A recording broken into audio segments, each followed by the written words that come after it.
దేశంలో ఒక మహానుభావుడు ఇండియన్ మిలిటరీ కోసమని అసువులొడ్డినటువంటి మహాపురుషులు ఉన్నారు తెలుసా అండి.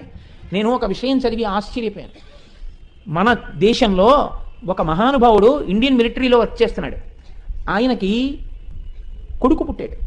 పెళ్ళయిన తర్వాత ఆయన భార్యతో కాపురం చేసింది ఒక 6 నెలలు, మళ్ళీ వెళ్ళిపోయాడు యుద్ధభూమికి. కొడుకు పుట్టాడని టెలిగ్రామ్ వచ్చింది. ఆయన కొడుకు పుట్టాడండి, నేను చూడడానికి పెడతాను అని టెలిగ్రామ్ చూపించాడు ఆఫీసర్కి. లీవ్ గ్రాంట్ చేశారు.